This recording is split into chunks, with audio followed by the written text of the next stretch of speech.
It is the November 22nd edition of Woodbine Racing Live for a Saturday. My name is Jeff, and don't worry, my friend Elisa will be joining me momentarily. She is en route, as we like to say, or on routes. Routes, same thing. On her way to Woodbine, and she'll be with me in the not too distant future. Thank you so much for tuning in, and thank you to Doug McPherson for coming in from the bullpen to help us out here. Poor Robert, he really struggled with the race calls yesterday. He got through the program, but now he is officially on the vets list. Not sure when he's going to return. Fingers crossed for tomorrow, but my crystal ball says we're probably looking at next week, because as a track announcer, the one thing that you need the pipes, and he was really fighting it yesterday, but he got through it like a true soldier. So Robert, if you're watching, have some soup, get some rest, and hopefully you're back with us in the not too distant future. Now, we're starting a little bit early today. This is kind of brunch with Jeff. It feels really weird. I walked in with a couple of riders, and I was saying to them, I said, this just doesn't feel right. Like, it's so early to start the races, but we have so many races because we've had to make up for time that we've lost last couple of Sundays. We've had to cancel a bulk of our program. So we've got 12 today and 11 coming up on tomorrow's program as well. And we do have 2-year-olds in the spotlight coming up a little bit later on. Now, yesterday we had an earlier post time as well because we had 11 races for a Friday. Handle was around 4.7 million, I think. So thank you to everybody for playing along with us. Hopefully you had some success along the way. And here's a look at how the track played. As per usual, most of the winners did come from the inside. But, I would say, like, from a style point of view, there was no real distinct bias by any means. We had a couple horses on the front end have some success. You look at a horse like a Mamba on 3 did well. Obviously, Bachelor Pad on the front end. We had some stalkers win the majority of the races, as a matter of fact. Favorites had a really good day. The winning rate for favorites so far this meet at Woodbine has been around 32%. And they were at a 36% rate yesterday, and the average win payout was $9.39. Just looking at our biggest price yesterday, and this is surprising to say, the biggest price yesterday was Runaway Again at 9-1. Was a lower price on the line and just sort of escaped. I think a lot of people are trying to figure out what to do off that bad race last time out, but bounced back with a much better performance. And great to see the Prince of Wales winner back in the winner's enclosure as Runaway Again wins race number 4 to start off the pick 4 and does so at odds of 9-1. Now, Ernie Perry, him and his clocker team, they never stop. And the stopwatchers, they were going yet again this morning. And here's a look at how the track played for them and a horse that grabbed their attention. So in terms of quickness, the track was rated a 3, so that's a little bit on the slow side. And you look back at some of the tracks that we had earlier on this season, kind of where they were around a 4 and stuff like that. In terms of the favorable position this morning, the inside was the better place to be. Now, the horse that had the work of the day was Caitlin Her Greatness. Now, unfortunately, we're not going to see her race here at Woodbine ever again, but she might be going down to Turfway for a race before her career wraps up. She worked in 47-2 Breezing. And the best wagering race, according to our good friend, Mr. Ernie, he says race number 7 on the program. Well, let's take a look at that. So that's races for the fillies in that maiden optional 40, and that's for the babies going 5.5 furlongs.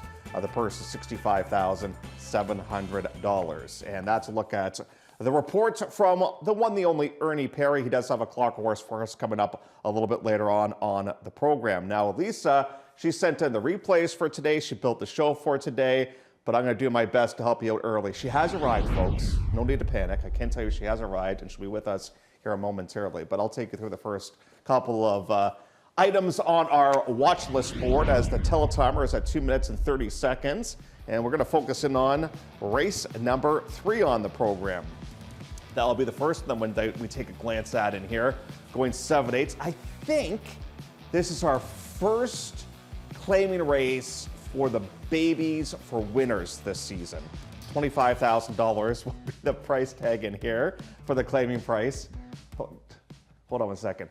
Can you keep it down? I'm trying to do a show over here. This is the first baby claiming race. Thank you. Holy smoke, she's dropping stuff all over the place trying to get ready. One thing about Elisa, she's like a bull in a china shop. When she arrives, just everything falls apart. Oh, there she is. So we have Category 5 is going to be the subject of our replay in here, and not a bad run. And you look at this, and Hernandez might have had his choice of this one in Sobiak, and Category 5 has the inside path on this day. And this was a maiden optional 25,000 claimer here, a ground-saving trip. And then Rafi eventually is going to tail off from the rail to the outside, and we'll get up to win by about a length on this particular occasion. You know, for a first-time starter, this is kind of a nice run because you're on the inside, you're a little bit intimidated. Now you got to split horses here late. You got to pass these horses, and I just like kind of the gumption the horse shows. And what's at today's distance of 7/8? Now, the race itself was not a quickly run affair. The final time was just 1:27. The horse only got a 33 buyer. But the fact that he jumps off Sobiak in here, I think that's a bit of an encouraging sign. We have a couple of fillies in this race. We've got Perfect Sparkle and we've got Sobiak. They're going to be taking on the boys in here. Alan Bill Welland obviously had a winner on yesterday's program with Mystic Songs. They're kind of hoping to keep that roll going here. So Doug's going to go towards the filly, Sobiak. Elisa towards the replay horse that we just looked at, that being Category 5. And I'm going to go towards Kentucky Bill. Now, I don't know if he's good enough, but he's going to be a price, and I really like the way that he won last time out. He didn't break all that well, and then he kind of had to rush up. He actually got a great ride courtesy of Jeffrey Alderson on that particular occasion when being able to pull off the victory. And now has had a lot of time between races. They've kind of been shopping around for spots in here, and now gets a chance to pull off career win number 2. And look who has joined me, this being Elisa Blow. Now, Elisa. Yeah. How many times did we put up the post-time change? No, you can't blame it on that. She forgot the post-time change, folks. She didn't realize that we were starting earlier today. No, it's not that at all. I am a medical enigma, Jeff. You know, this morning my eyeball was out to here yet again. And I got a hold of Jeff, got a hold of our producer Mike, and said, do you guys mind if I hit the walk-in before I come? And you know what's never good? When all the doctors come in to see you and they said, do you mind if we take a picture of this? We've never seen this before. Yeah, and then they start sending it out to all their friends. So here's what I'm going to ask for today. Okay. If there's any ophthalmologists in the building or ophthalmologists who are watching today, they can't figure this sucker out. Okay. Okay? But you look good. I'm trying, buddy. You look good. You look good. Well, great to have you with us. And we just started the show, as you know, and I would hate to look at your car speedometer to see how fast you made it here, but you made it here and you're safe and sound. And it does feel a little bit weird being here in the morning time, but everything's good now because my friend is with me. So let's take a look at race number 6 on the program. 6th race on the card will feature maiden optional 25,000 claimers, and poor Lisa, I don't even think she knows the scratches in here. No, you're just going to have to. Well, I'm good, Jeff. I've done this a few times. There's no scratches here in this race that you have to worry about. So we do have a field of 9 to take a look at in here. Boy, tough race, eh? Like, do you go with one of these fresh face horses, or do you say like they're in this race for a reason in here? I didn't know where to go. Yeah. You know what's interesting in here is the Silver Dart, who, by the way, is named after the first plane to ever fly across Canada. Okay. Is Silver Darts. But look what they paid for this horse, and now the sun shows up for just 25,000. They paid about 80,000 Canadian for the horse. Yeah. You're gonna have to bear with me here today because I only really have vision in one eye, so it's not really that good looking down. But what I can tell you here is that I wrote down at the top of my page wide open. It is. I don't really know who is going to pop up because when I looked up some of these first-time starters. You know, there's just not a lot to go off of with them either. You know, for example, It's Payday. You know, this is the 5th foal. She's had 3 winners. Now, what I like about It's Payday is the fact that if you look back, you'll see that this horse worked October the 12th in, is that 5/8? Yeah, 5/8. Sorry, I had to kind of look at that one closely and see if it was 3/4 because I know there's a horse today on the program that's worked 3/4 a few times. But It's Payday, you know, there is a good work there. The work leading up to today's race isn't that bad if you consider, you know, that we're here for $25,000. The one that's kind of interesting, though, is the Mike Mattini horse, and that's the 8 Loads of Beauty, the first-time starter. These types of mares that, you know, Jeff knows I love, right? She's produced lots of horses, 11, but only 4 of them are winners, unfortunately. But when you take a look at the mare, what's interesting there is that she was a one-time winner, but she comes from an amazing family. She's actually a sibling to Artax. Artax, of course, who won the Carter, the Vosburg, I mean, the Breeders' Cup Sprint, and made $1.6 million. So, you know, is there something on the dam side that might shine through with Loads of Beauty? Even the 2, her mare is from the same family as Prayer for Relief that made $2.2 million. So yeah, there are some interestingly bred horses there coming up in race number 6. I land on Henna Gold for that one good race. There's 2 terrible races, and there's that one good race. So hopefully that horse can kind of break through for a winning performance coming up in race number 6. Magic show. Have you ever been to a magic show? I mean a real one. I went to Vegas and I saw David Copperfield. Oh, that would be a cool one to see. So it was cool. It was I really do like magic. I love watching that type of stuff. Race number 7, a main optional 40, going 5.5 furlongs in here. And we have a field of 11. And this race actually filled very, very nicely in here. Mystical Magic, not a bad run last time out, but what happened at the start? Okay, well, I wanted to show you this. Yeah, I want to show it to you a couple of different ways. So here's the break. The break is not that great, right? No. So now we're at the back of the bus, and I wanted to show it just for a little bit to let you know that, she kind of drifts to the back. And at this stage in the game, if you've bet her, because she's the favorite, you're a little bit concerned. But look at her head carriage. Like, she's just not exactly very comfortable back there, whether it's getting the synthetic surface kicked in her face or, it's just that she's so unsure about things. But what's interesting is once Pietro gets her around horses and she puts her head down, then she starts running. Now, she's got to go very, very wide here, obviously, because they're like fanned out 5 across the track, 6 across the track. And then here, of course, this isn't exactly a wonderful experience for a first-time starter because he has to alter her far to the outside. She's not so crazy about that. But again, once she gets comfy and gets in a straight line, it's actually not that bad of a replay or not that bad of a race. We're going to use this replay a couple of times today for a couple of different reasons, but I just think a lot of that, and look at the gallop, she's going to gallop out with them as well. I just think, A, you didn't get a great break. B, you weren't really comfortable. C, we asked you to do something that you've never been asked to do in the morning, which is go around 5 or 6 horses on the far outside of the racetrack. It's just all sorts of experiences for her last start, and I think today, with a clean trip, she might be able to use that experience to her advantage. Let me be devil's advocate here. You run that well and against main special weight company and you finish a very good third. Why in start number 2 all of a sudden you're in for a tag? Got to win a race, right? Hey, a win's a win's a win. Yep. And look, there are a lot of horses, as you know, that you can keep going back for maiden special and you can keep on grinding out seconds and thirds. But it's all about winning, and especially for these connections, right? This is like a syndicate, a big group of people. They want to win races because then they get people interested in reinvesting in the game. But I went that way over the Tiller horse that's taking the breath in a little. And Mystical Magic too. It's not like they paid $500,000; they paid $50,000 exactly for the horse of a sale and OBS. So they got that good runner-up or 3rd place finish in that most recent race. And now they look to move up in here. I like this shoot first-time starter, too. Yeah, that's interesting. We're going to get to the Clocker report coming up a little bit later on. But this horse has been working with the other Tiller first-time starter that we're going to see coming up a little bit later on. And the other interesting thing about that horse, how often do you see Tiller use Emma?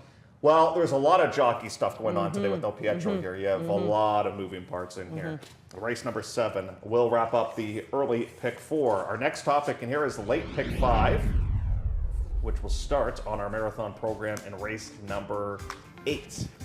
So we have a field of 8 overall in here, and you have some horses that are in total funks in this race. You've got like Cooler Man, who's just got no momentum at all right now at this point. Adelaide Court has really gone off form, so trying to get back and bounce back a little bit. You've got a 40 Reinvader and video evidence, and then you have Secret Threat right now at odds of 5-2. So we'll start off with Happy Quad. What is going on with Mike Laser? He is claiming a lot of horses. He took 2 out of the same race, right, the other day, and I just zeroed in on this horse simply because I think the horse has every right to improve. And guess who's going to go over and ride this one? Rafael Hernandez. Now, we've seen this in the last, what would you say, 3, 4, 5 weeks of the meet. Rafi going to barns that he never rides for. It's like they're trying to find those diamonds in the rough out there. And it's been working. Dissectologist is a great example. Won 2 in a row for a very small outfit, the Joe Russo barn with Rafi getting aboard. We saw John Coriat using Rafael the other day. He never goes over to that barn either, and he rides a nice winner for him with Tiger Town. And now here he is with Happy Quad. Now, the thing about Happy Quad is if you do look back, you'll see that Rafi was riding the horse when Darren Glennon was handling the training, and that was back last year and early into the summer months. But I just think and I've been calling it this over and over and over again, it's the Rafi effect, and for that reason, I've got to zero in on that 7. Who did I tell you who was riding for that was very interesting on Thursday? Was it Roy Agostino? Roy Agostino, Yeah. exactly. Like it's really interesting. Whatever their method is, they're just looking for horses that either are sitting on something, horses that are in the right spot. But they're starting to, aside from just picking from these big, huge outfits, they're starting to go look around at who's got 1 or 2 horses in the barn that might be sitting on a winner. And I think too, I think it's a case of you say, if you're Rafi's agent, you say, listen, we got 4 weeks left. Yeah. You're going to ride a ton Yep. because we're going to try and get this title. Exactly. That's exactly what we're trying to do here yeah, now. And Pietro is doing exactly the same thing. However, today is Rafi's day to kind of rack up the wins with Pietro being in New York. I like Rye Pie, not the most consistent of individuals, but certainly with one of his better efforts, he can be right there in the mix of things here for conditioner Bev Chubb, who seems to have started a lot of horses over the last couple of days. Let's get to the Shady Well now. This will go as race number 10. We have a scratch in this race. The 4, Grade B1, is now out. We're down to a field now of 8. And I was trying to explain this to our serious radio fans down in the States because they were asking me, Jeff, how is it possible that Bossy Candy's the favorite in a race facing horses that have won stake races? And I said, well, the key distinction is this horse was in against open competition last time out, whereas a lot of these horses have been facing Ontario Sired races horses far this season. So technically, you could say this is maybe a bit of a drop down in class for the inside horse. That's right. And this horse went on to all of our watch lists after this first career start. So ironically enough, this is the same replay I showed you earlier on for the Mystical Magic horse, but this time we want to focus in on Bossy Candy, who is in this race. Now, even Robert said, and we're just going to show it to you from a different angle so you can see it here.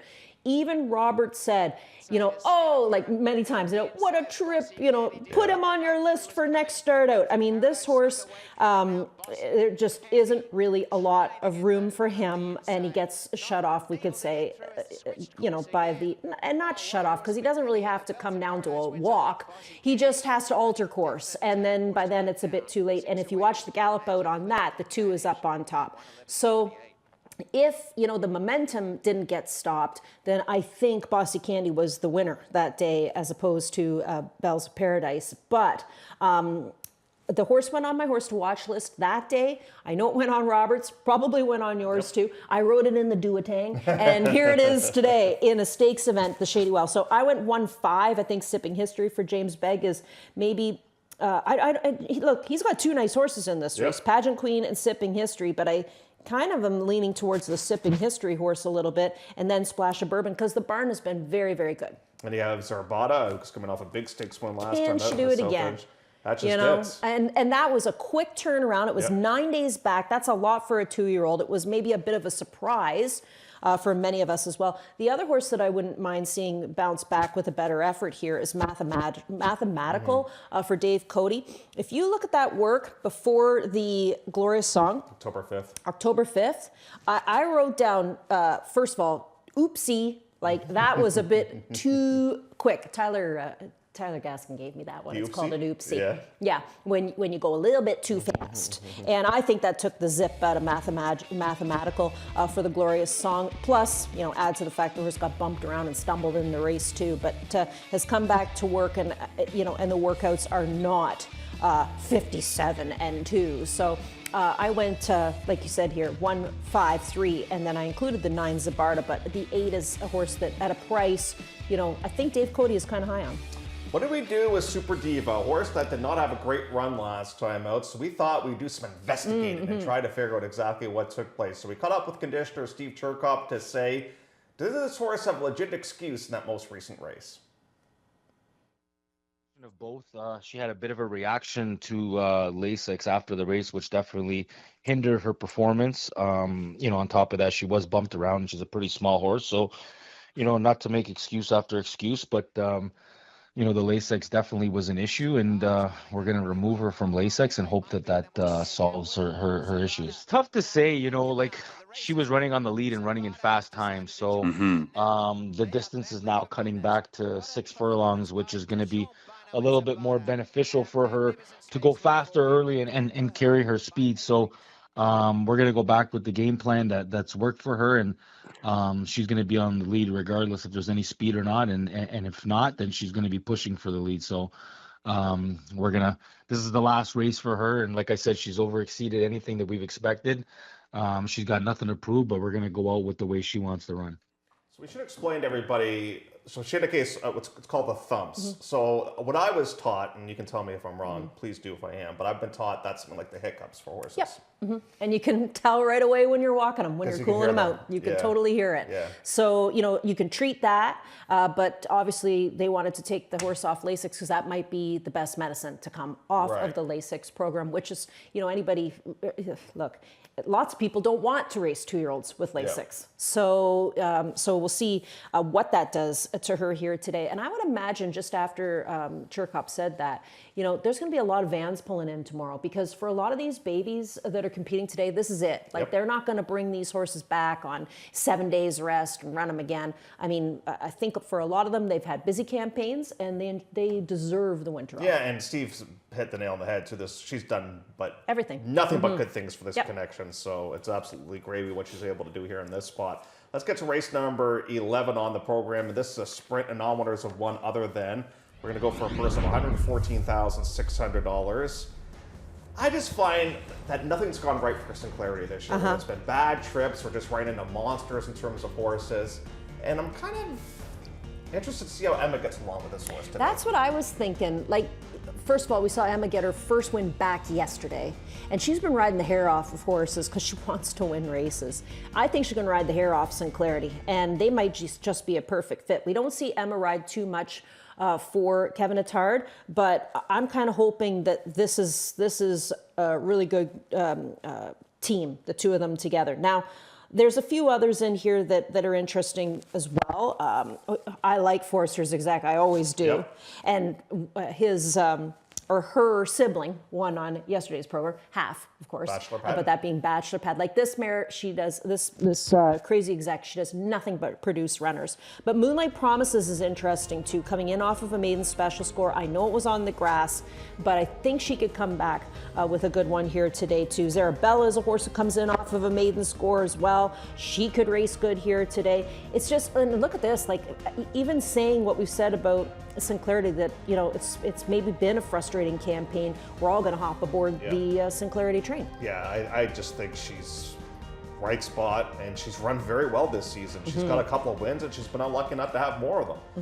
So hopefully she's able to kind of break through and have some success here coming up in a race number 11. I went 2-9, as did you, and then you're going to toss in the 7, that being Zarabella, who that turned out to be not a bad race last time. No, I mean, beat Moonlight Promise, and exactly. Promise came out of that race to win. So that's pretty good. Now we're going to get to race number 12 on the card. We do have a scratch in here of the 4, but wait, there's more. Okay. And that one is now out. So you don't have to worry about that one for Jackpot High 5 purposes in here today. This 12th race does have that carryover in the Jackpot High 5 of $160,000. I can't believe it didn't go yesterday. With a logical winner. Well, that's the problem. Because, right, if you have a logical winner, then you're not going to, there's going to be too many winning tickets, right? You have to be the lone winning ticket. Well, you're right, yeah. So, I landed on Benny's Jets, not very confident with my selection by any means in here. And he went towards Jello. Yeah, I just thought, Ryan riding for Devon is something we don't see a lot. Yep. And Ryan's been riding like really, really well. He's been ultra impressive. We had 2 winners on the Thursday program. He had a nice winner on the card yesterday. I just kind of went that direction. What did you think about Christoph Douglas? I wonder if he even got any sleep last night or if he was still vibrating after the day that he had. He did almost win yesterday with Pierre. It's funny that you mentioned that because I was texting with Al Allwellan after Pierre, and he said he really wanted to get the kid his first win, but he was absolutely thrilled with how he rode the horse. Yeah, exactly. And he just got beat by a good old guy, right, in Bachelor Pad. But I would imagine for a minute there he was thinking, Jagger got him. Yeah. I would imagine for a minute there he's thinking, oh my God, I'm going to win. Yeah. But Jagger was reeling him in. Yeah, he was. And I tossed in another Charlie as well. The other chicken dance horse in this race could be a pace factor in that spot. But I think those are kind of the key contenders here coming up in race number 12 for the Jackpot High 5 finale. You know what, though? I almost think, like some riders, they went in their first career starts. I want to, if I was an apprentice, I would want to ride like 10 or 11 before I got my first win, just because I I want to ride as many as I can early on. I know that people Yeah, want to yeah, jump on yeah. to the, and they want to grab everybody's attention right away. But if they win 4 so fast, then they have to put their tack away for the rest of the year. But we are into the, what do you got, 14 days, 13 days left of the meet. So, but then another part of me, and that's the competitive part of me, would be like, I want to go out there and win the first time. No, I get that. I get that. Listen, you're trying to, for sure. But, and you want to open people's eyes, right? And I think Mr. Douglas did that on yesterday's program. We're going to take a bit of a break. You can relax for a little bit after rushing nonstop. When we come back, we'll talk a little Churchill and plays of the day. Love horse racing? HPIBet.com is Canada's leader in online horse betting. Access thousands of live races from hundreds of tracks worldwide instantly. Enjoy the most advanced betting tools like AI Smart Picks and exclusive cashback rewards you won't get anywhere else. Join today and get up to $100 in free bets. Get the ultimate horse betting experience with HPIBet.com.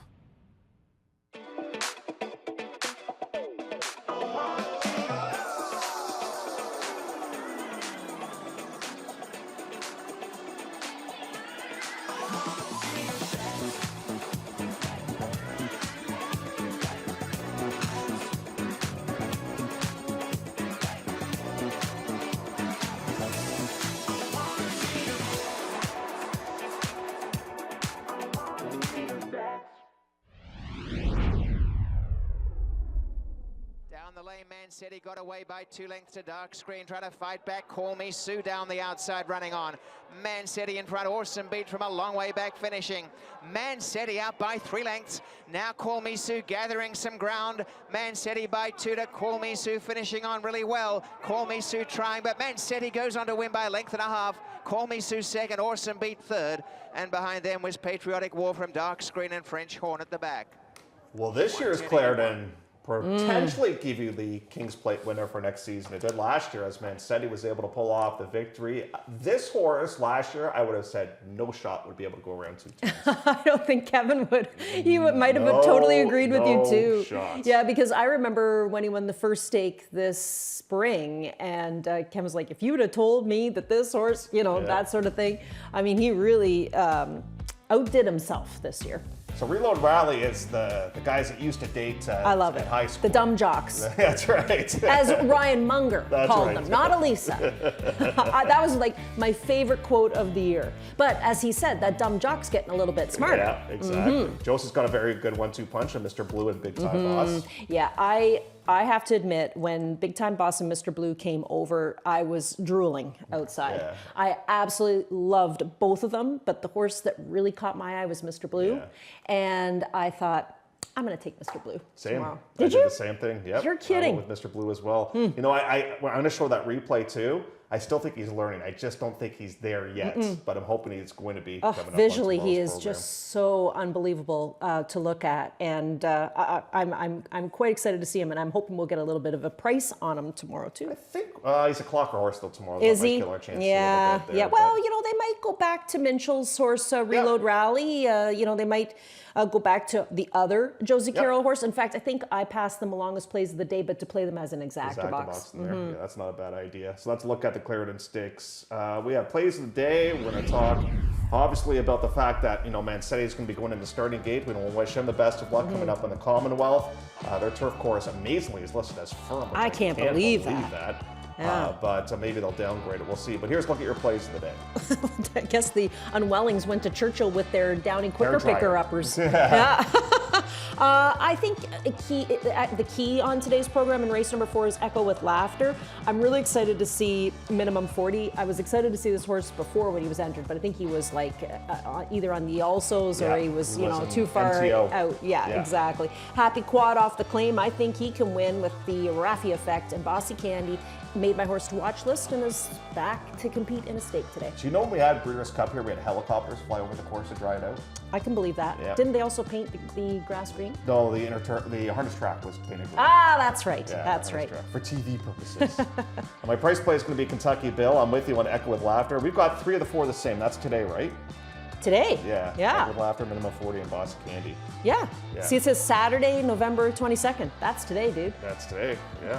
Listen, after yesterday, I didn't know what to do.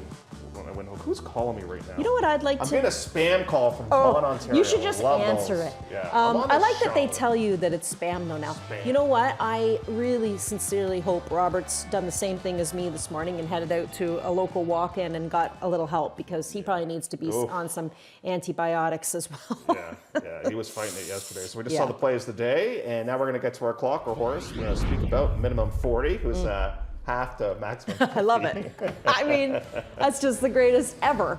And the fact that the horse makes it onto the clocker makes me feel even better, because really, I like the works on the horse, that sort of thing, but I was really picking the horse based on the fact that he is a sibling to Maximum 50, who's been phenomenal. And you know what I like is when they had the horse entered first time out as an MTO was a maiden special weight race. This That's is right. a maiden optional 40. Yes. So it should technically be an easier race. And let's go in that one's direction. See if minimum 40 is able to pull off the victory there in a race number... The board disappeared on me. Hold on. Look it up. That's what we got the program for. 5. Thank you, producer Mike. I think that's it. Yep. That It's it, a buddy. wrap. Anything else you want to pass along? Nope, just get set. You know what I like about it today, though? I mean, this to me is a little bit of a treat for everybody who works here, a little bit of a treat for everybody who's racing today. We're going to be done in time to be home for dinner tonight, which is going to be nice.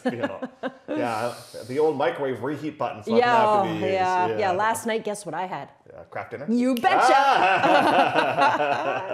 20 minutes away from the opener. We'll take a look inside the paddock for race number 1 after the short commercial break, as we wish you the best of luck.